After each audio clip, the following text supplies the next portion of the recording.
السلام علیکم، آپ دیکھ رہے ہیں طارق ٹی وی نیوز اور میں ہوں محمد طارق۔ بہادر شاہ ظفر کے سارے شہزادوں کے سر قلم کر کے اس کے سامنے کیوں پیش کیے گئے؟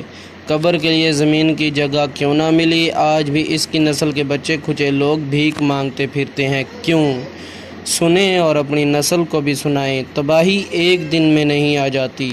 صبح تاخیر سے بیدار ہونے والے افراد لازمی اس کو سنیں۔ زمانہ 1850 کے لگ بھگ کا ہے، مقام دلی ہے، وقت صبح کے 3:30 بجے کا ہے۔ سول لائن میں بیگل بج اٹھا ہے۔ 50 سالہ کپتان رابرٹ اور 18 سالہ لیفٹیننٹ ہنری دونوں ڈرل کے لیے جاگ گئے ہیں۔ 2 گھنٹے بعد طلوع آفتاب کے وقت انگریز سویلین بھی بیدار ہو کر ورزش کر رہے ہیں۔ انگریز عورتیں گھوڑ سواری کو نکل گئی ہیں۔ 7 بجے انگریز مجسٹریٹ دفتروں میں اپنی اپنی کرسیوں پر بیٹھ چکے ہیں۔ ایسٹ انڈیا کمپنی کے سفیر سر تھامس میٹکالف دوپہر تک کام کا اکثر حصہ ختم کر چکا ہے۔ کوتوالی اور شاہی دربار کے خطوں کا جواب دیا جا چکا ہے۔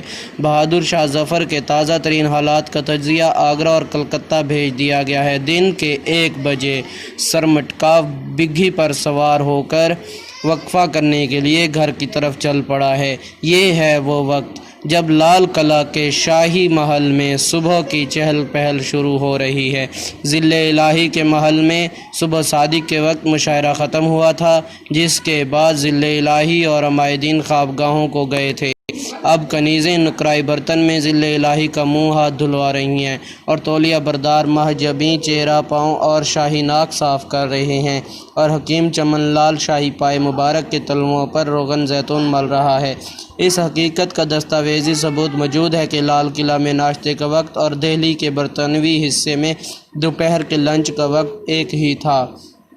2000 سے زائد شہزادوں کا بٹیر بازی، مرغ بازی، کبوتر بازی اور مینڈھوں کی لڑائی کا وقت بھی وہی تھا۔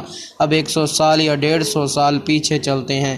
برطانیہ سے نوجوان انگریز کلکتہ، ہگلی اور مدراس کی بندرگاہوں پر اترتے ہیں۔ برسات کا موسم ہے، مچھر ہیں اور پانی ہے۔ ملیریا سے اوسط 2 انگریز روزانہ مرتے ہیں، لیکن ایک شخص بھی اس مرگ آباد سے واپس نہیں جاتا۔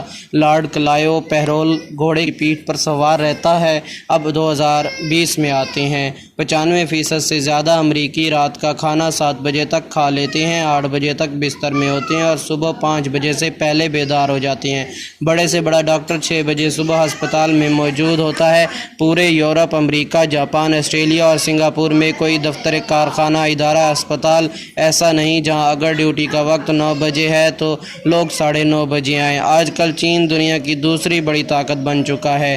پوری قوم صبح 6 سے 7 بجے ناشتہ اور دوپہر 11:30 بجے لنچ اور شام 7 بجے تک ڈنر کر چکی ہوتی ہے۔ اللہ کی سنت کسی کے لیے نہیں بدلتی۔ اس کا کوئی رشتہ دار نہیں، نہ اس نے کسی کو جنا نہ کسی نے اس کو جنا۔ جو محنت کرے گا تو وہ کامیاب ہوگا۔ عیسائی ورکر تھامسن میٹکالف 7 بجے دفتر پہنچ جائے گا تو دن کے 1 بجے تولیہ بردار کنیزوں سے چہرہ صاف کروانے والا بہادر شاہ ظفر مسلمان ہی کیوں نہ ہو ناکام رہے گا۔ بدر میں فرشتے نصرت کے لیے اتارے گئے تھے، لیکن اس سے پہلے مسلمان پانی کے چشموں پر قبضہ کر چکے تھے، جو آسان کام نہیں تھا۔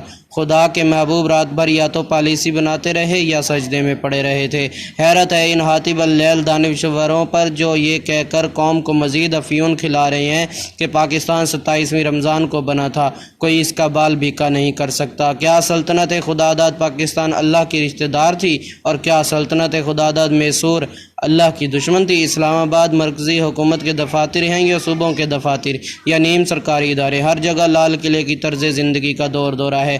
کتنے وزیر، کتنے سیکرٹری، کتنے انجینئر، کتنے ڈاکٹر، کتنے پولیس افسر، کتنے ڈی سی او، کتنے کلرک 8 بجے ڈیوٹی پر موجود ہوتے ہیں۔ کیا اس قوم کو تباہی و برباد ہونے سے دنیا کی کوئی قوم بچا سکتی ہے، جس میں کسی کو تو اس لیے مسند پر نہیں بٹھایا جا سکتا کہ وہ دوپہر سے پہلے اٹھتا ہی نہیں، اور کوئی اس پر فخر کرتا ہے کہ وہ دوپہر کو اٹھتا ہے لیکن دوپہر تک ریموٹ کنٹرول کھلونوں سے دل بہلاتا ہے، جبکہ کچھ کو اس بات پر فخر ہے کہ وہ دوپہر کے 3 بجے اٹھتے ہیں۔ کیا اس معاشرے کی اخلاقی پستی کی کوئی حد باقی ہے؟